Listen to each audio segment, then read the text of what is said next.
امید ہے آپ سب خیریت سے ہوں گے۔ اگر آپ نے ابھی تک ہمارا چینل سبسکرائب نہیں کیا تو اسے ابھی سبسکرائب کر لیں اور بیل آئیکن کو دبانا بالکل بھی مت بھولیں۔ شکریہ۔ نمبر 12، عائشہ۔ عائشہ ایک متقی نوجوان لڑکی خدا پر غیر متزلزل بھروسہ رکھتی ہے اور اپنے اعمال کو اپنی آخرت کی فکر کے ساتھ وضع کرتی ہے۔ مضبوط اقدار اور اخلاقیات کی بنیاد پر عائشہ زندگی کے فیصلوں پر اعتماد کے ساتھ تشریف لے جاتی ہے، پھر بھی انہیں جدید اصولوں پر عمل نہ کرنے کی وجہ سے سماجی تنقید کا سامنا کرنا پڑتا ہے۔ Number 11، fairy tale 2۔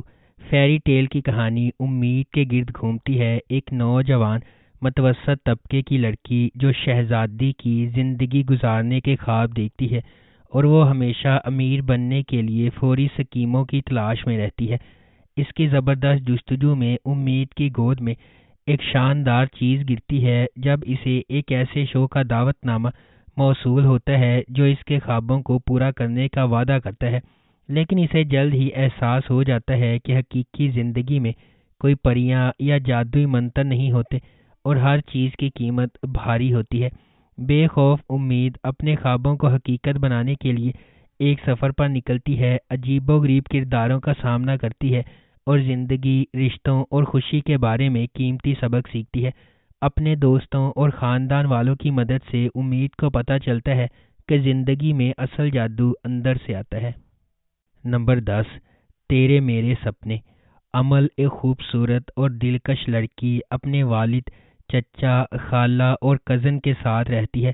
عمل اعتماد کا اظہار کرتی ہے اور ایک لچکدار شخصیت کی مالک ہے۔ دوسری طرف اذلان ایک نوجوان اور پرکشش یتیم ہے جو اپنے چچا، خالہ اور کزن کے ساتھ اپنا گھر بانٹتا ہے۔ اس کا عمل کے شہر کا دورہ ابتدائی طور پر ایک شادی کے لیے ایک غیر متوقع موڑ لے لیتا ہے، جس کے نتیجے میں اذلان اور عمل کے درمیان ایک خوفناک تصادم ہوتا ہے۔ جیسے جیسے ان کا تعلق گہرا ہوتا جاتا ہے، اذلان اور عمل اپنے آپ کو محبت میں گرفتار پاتے ہیں، تاہم ان کے ابھرتے ہوئے رومانس کو ایک غیر متوقع چیلنج کا سامنا ہے، کیونکہ ماضی کے دوبارہ سے حل نہ ہونے والے مسائل ان کی محبت کے راستے پر سایہ ڈال رہے ہیں۔ نمبر 9، جھوم کا محبت، رشتوں، دل ٹوٹنے اور قربانیوں کی دنیا میں ایک سفر جو ان دو روحوں کی زندگیوں کے گرد گھومتا ہے، جو افراتفری اور بے یقینی کی دنیا میں محبت پاتے ہیں جو ان کی زندگیوں کو ہمیشہ کے لیے بدل دیتا ہے۔ آریان ایک نوجوان اور خوبصورت لڑکا ہے جو اپنے دوستوں کا خیال رکھنے والا اور مالکانہ فطرت رکھتا ہے۔ ایک تکلیف دہ ماضی ہونے کے باوجود آریان زندگی کی پریشانیوں سے مسکرانے کی کوشش کرتا ہے اور اپنے دوستوں کی مدد کرنے سے کبھی پیچھے نہیں ہٹتا ہے۔ تاہم آریان کی زندگی میں ایک غیر متوقع موڑ آتا ہے جب وہ مریم سے ملتا ہے، جو ایک ہمدرد اور مہربان عورت ہے جو اس کی زندگی میں سورج کی روشنی بن جاتی ہے۔ جیسے ہی ان کا رشتہ پروان چڑھنے لگتا ہے، آریان اپنے آپ میں تبدیلی محسوس کرتا ہے اور اس محبت کو قبول کرتا ہے جس سے وہ اتنے عرصے سے محروم تھا۔ نمبر 8، تیرے عشق کے نام۔ تیرے عشق کے نام خاندان، محبت اور نفرت کے بارے میں ایک غیر روایتی کہانی ہے۔ رتبہ التمش سے محبت کرتی ہے لیکن تھوڑی سی غلط فہمی کی وجہ سے خورشید سے شادی کر لیتی ہے۔ ناکام شادی کا تجربہ کرنے کے بعد جب التمش اس کے پاس واپس آنے کی کوشش کرتا ہے تو اسے خورشید کے لیے اپنی بے پناہ محبت کا احساس ہوتا ہے۔ کیا خورشید اس کے کفارے کا خیال رکھے گا؟ اب سوال ہے، اس سے پہلے کہ زندگی آپ کو اپنے پاس موجود چیزوں کے لیے شکر گزار ہونا سکھائے، اسے آسانی سے سیکھیں۔ نمبر 7، ویری فلمی۔ مختلف منازل کی طرف سفر کے باوجود شادی کے بندھن میں بندھنے پر مجبور دنا نیر مبین اور امیر گیلانی کی طرف سے ادا کیے گئے دانیہ اور روحان قسمت کے ہاتھوں محبت کی چادر میں بندھے ہوئے ہیں۔ بیرون ملک سے آنے والا روحان ایک دیسی لڑکی سے شادی کرنے میں ہچکچا رہا ہے جس سے وہ کبھی نہیں ملا، تاہم اپنے والدین کے دباؤ میں وہ اس سے اتفاق کرتا ہے، لیکن ان دونوں کی حیرت کی بات یہ ہے کہ اس کے پیچھے محبت کا انتظار ہے۔ نمبر 6، نمک حرام، وفاداری اور بڑھتی ہوئی دشمنی کی ایک دل فریب کہانی جو بدلے کی آگ میں جلتی ہے۔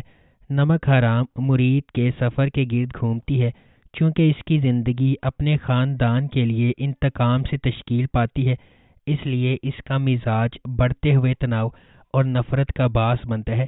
جیسا کہ ڈرامہ ایک خاندان کے ماضی اور حال میں جھانکتا ہے، مضحکہ خیز حقیقت ارد گرد کے ہر فرد کی زندگیوں کے لیے نفرت کا گہوارہ بن جاتی ہے۔ نمبر 5، کالا ڈوریا۔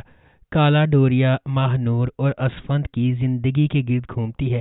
ان کے خاندانوں کے درمیان محبت نہیں ہے اور وہ مسلسل لڑتے رہتے ہیں۔ وہ ایک ہی کالج کے طالب علم ہیں اور ایک دوسرے کو مسلسل چھیڑنے کی عادت رکھتے ہیں۔ اسفند اور ماہ نور کی لڑائی ایک دلچسپ رشتہ ثابت ہوتی ہے جو ان کے درمیان استوار ہوا۔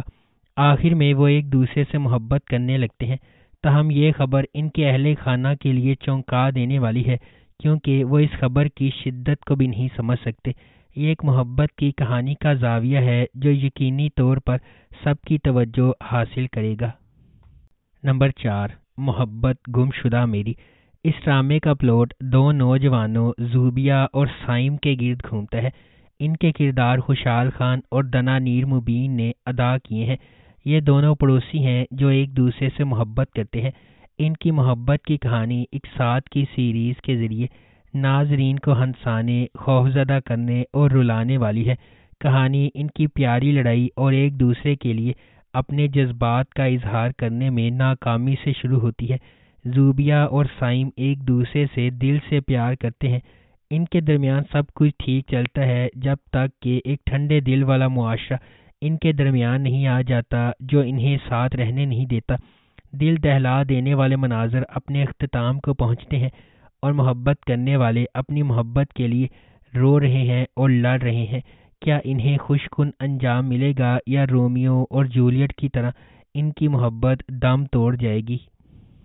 نمبر 3، تیرے آنے سے۔ رانیا ایک چھوٹے سے شہر کی ایک پڑھی لکھی نوجوان لڑکی ہے جو اپنی ذہانت پر فخر کرتی ہے اور اکثر دوسروں کو مشورہ دیتی ہے۔ خالہ اماں کے گھر جب وہ ماہر سے ملتی ہے تو ابتدائی طور پر اسے اس کا شوق نہیں ہوتا تھا۔ ماہر جو کہ خالہ اماں کا پیارا پوتا ہے، ہمیشہ ماہر کی رائے رکھنے والی فطرت کو نیچا دکھایا جاتا ہے۔ ماہر اور رانیا کی ذہنیت میں فرق دونوں کے درمیان مایوسی اور نفرت کا باعث بنتا ہے۔ ان کے بڑے ہوئے خاندان کی شمولیت سے ماہر اور رانیا دونوں کے رویے اور تعلقات متاثر ہونے لگتے ہیں۔ ماہر کو اپنے خاندان کے بارے میں کچھ سچائیوں کا سامنا کرنے پر مجبور کیا جاتا ہے، جس کی وجہ سے وہ اپنی اقدار اور عقائد کا از سر نو جائزہ لیتا ہے۔ در اثنا رانیا کو ثقافتی توقعات اور خاندانی حرکیات کے ساتھ آنے والے چیلنجز سے نمرد آزما ہوتے ہوئے اپنے جذبات اور خواہشات کو نیویگیٹ کرنا پڑتا ہے۔ نمبر 2، کچھ انکہی۔ ہائیلی اینٹیسپیٹڈ ڈرامہ سیریل کچھ انکہی جدید دور کا اور ہلکے پھلکے مزاج کا ڈرامہ ہے جو پیغامات سے بھرا ہوا ہے۔ اس ڈرامے میں خواتین کے جائیداد کے قانونی اور مذہبی حق، کام کی جگہ پر ہراساں کیے جانے، لڑکیوں پر شادی کے لیے دباؤ ڈالنے، باڈی شیمنگ اور پاکستانی معاشرے میں پائے جانے والے بہت سے مسائل، مزاح اور عقل میں لپٹے ہوئے مسائل پر بحث کی گئی ہے۔ یہ پلاٹ آغا جان کے آبائی گھر کے گرد گھومتا ہے جہاں وہ اپنی 3 بیٹیوں کے ساتھ رہتے ہیں۔ آغا اپنی بہن کے ساتھ جائیداد بانٹنے کو تیار نہیں ہے۔ ان کی دوسری بیٹی عالیہ گھر کے دعووں کو حل کرنے کے لیے دن رات کام کر رہی ہے۔ کہانی میں ایک حیرت انگیز موڑ بھی آتا ہے جب سلمان ایک اور نوجوان ریئل اسٹیٹ ایجنٹ کرایہ دار کے طور پر ان کے گھر میں داخل ہوتا ہے۔ نمبر 1، تیرے بن۔ میرب ایک پرجوش اور خوبصورت نوجوان لڑکی ہے جو اعلیٰ تعلیم حاصل کرنا چاہتی ہے۔ اس کی پوری دنیا اس کے والدین کے گرد گھومتی ہے اور وہ ان پر سب سے زیادہ یقین کرتی ہے۔ اس کی مضبوط اور پر اعتماد شخصیت اسے اپنے آس پاس کی سماجی ناانصافیوں کے خلاف کھڑا کرتی ہے۔ اس کے برعکس مرتسم کا تعلق ایک طاقتور اور با اثر خاندان سے ہے۔ وہ اپنے خاندان کے اخلاق اور روایات کا احترام اور قدر کرتا ہے اور خاندان کو نیچا دکھانے سے انکار کرتا ہے۔ اگر آپ کو ہماری یہ ویڈیو پسند آئی ہے تو اسے لائک کریں، شیئر کریں اور ہمارے چینل کو سبسکرائب کرنا بالکل بھی مت بھولیں۔ آپ کا بہت بہت شکریہ۔